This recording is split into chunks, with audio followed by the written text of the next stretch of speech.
Hi hello friends, welcome back to my YouTube channel. ಎಲ್ಲರೂ ಹೇಗಿದ್ದೀರಾ? ಎಲ್ಲರೂ ಚೆನ್ನಾಗಿದ್ದೀರಾ ಅಂತ ಅಂದ್ಕೊಂಡಿದ್ದೀನಿ. ನೋಡಿ, ಮಶ್ರೂಮ್ ಫ್ರೈಡ್ ರೈಸ್ನ ನಾನು ತೋರಿಸ್ತಾ ಇದ್ದೀನಿ. ಇಲ್ಲಿ ಮಶ್ರೂಮ್ನ ಕಟ್ ಮಾಡಿಕೊಂಡು ಎಣ್ಣೆಲಿ ಚೆನ್ನಾಗಿ ನೀಟಾಗಿ ವಾಶ್ ಮಾಡಿಕೊಂಡು ಎಣ್ಣೆಲಿ ಫ್ರೈ ಮಾಡ್ಕೊಳ್ಬೇಕಾಗುತ್ತೆ. ನೋಡಿ, ಈ ಥರ ಫ್ರೈ ಮಾಡ್ಕೊಂಡಾದಮೇಲೆ ಒಂದು ಬಾಣಲಿಗೆ ಆಯಿಲು, ಈರುಳ್ಳಿ, ಹಸಿರುಮೆಣ್ಸಿನ್ಕಾಯಿ ಹಾಗೆಯೇ ಕ್ಯಾಪ್ಸಿಕಮ್ಮು ಹಾಕ್ಕೊಂಡು ಚೆನ್ನಾಗಿ ಫ್ರೈ ಮಾಡ್ಕೊಳ್ಬೇಕಾಗುತ್ತೆ.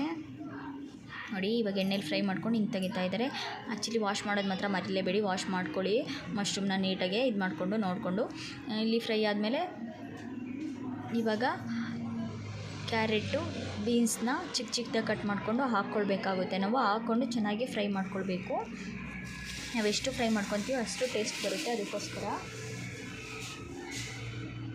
ನೋಡಿ, ಈ ಥರ ಎಲ್ಲ ಫ್ರೈ ಮಾಡ್ಕೊಂಡಾದಮೇಲೆ ಇವಾಗ ಮಶ್ರೂಮ್ನ ಹಾಕ್ಕೊಳ್ಬೇಕಾಗುತ್ತೆ. ನಾವು ಮಶ್ರೂಮ್ನ ಚೆನ್ನಾಗಿ ಫ್ರೈ ಮಾಡ್ಕೊಂಡಿರ್ತೀವಲ್ಲ, ಅದನ್ನು ಹಾಕ್ಕೊಳ್ಬೇಕಾಗುತ್ತೆ. ಹಾಕ್ಬಿಟ್ಟು ಚೆನ್ನಾಗಿ ಮಿಕ್ಸ್ ಮಾಡ್ಕೊಂಡು ಹಂಗೆ ಫ್ರೈ ಮಾಡ್ಕೊಳ್ಬೇಕು. ಆಮೇಲೆ ರೈಸ್ ಹಾಕ್ಕೊಳ್ಬೇಕಾಗುತ್ತೆ. ನಾವು ಎಷ್ಟು ಕ್ವಾಂಟಿಟಿ ಬೇಕೋ ಅದ್ರ ಮೇಲೆ ಡಿಪೆಂಡ್ ಆಗಿಬಿಟ್ಟು ರೈಸ್ ಹಾಕ್ಕೋಬೇಕಾಗುತ್ತೆ. ಇಲ್ಲಿ ಒಂದು ಪ್ಲೇಟ್ ಮಾಡ್ತಿರೋದ್ರಿಂದ ಸ್ವಲ್ಪ ರೈಸ್ ಹಾಕ್ಕೊಂಡು ಒಂದು ಪ್ಲೇಟಿಗೆ ಆಗುವಷ್ಟು ರೈಸ್ ಹಾಕ್ಕೊಂಡು ಬಾಸುಮತಿ ಅಕ್ಕಿನೇ ಮಾಡ್ತಾಯಿದ್ದಾರೆ. ನೀವು ನಾರ್ಮಲ್ ರೈಸಲ್ಲೂ ಮಾಡ್ಕೊಳ್ಬೋದು ಮನೇಲಿ ಮಾಡೋರು. ಹಾಗೆಯೇ ಸೋಯಾ ಸಾಸು, ಸ್ವಲ್ಪ ಸಾಲ್ಟು, ಚಿಲ್ಲಿ ಸಾಸನ್ನ ಹಾಕ್ಬಿಟ್ಟು ಚೆನ್ನಾಗಿ ಮಿಕ್ಸ್ ಮಾಡ್ಕೊಳ್ತಾ ಇದ್ದಾರೆ. ನೋಡಿ, ಚಿಲ್ಲಿ ಸಾಸು ಸ್ವಲ್ಪ ಜಾಸ್ತಿನೇ ಹಾಕ್ಕೊಳ್ತಾ ಇದ್ದಾರೆ. ಯಾಕೆಂದರೆ ಇಲ್ಲಿ ಗ್ರೀನ್ ಚಿಲ್ಲಿನ ಸ್ವಲ್ಪ ಕಮ್ಮಿ ಯೂಸ್ ಮಾಡಿರೋದ್ರಿಂದ ಇಲ್ಲಿ ಚಿಲ್ಲಿ ಸಾಸನ್ನ ಜಾಸ್ತಿ ಯೂಸ್ ಮಾಡ್ತಾ ಇದ್ದಾರೆ. ಅಂದರೆ ಖಾರ ತಕ್ಕನಂಗೆ ಇರಬೇಕಲ್ಲ, ಅದಕ್ಕೋಸ್ಕರ ಚೆನ್ನಾಗಿ ಮಿಕ್ಸ್ ಮಾಡಿಕೊಂಡ್ರೆ ಮಶ್ರೂಮ್ ಫ್ರೈಡ್ ರೈಸು ರೆಡಿಯಾಗುತ್ತೆ.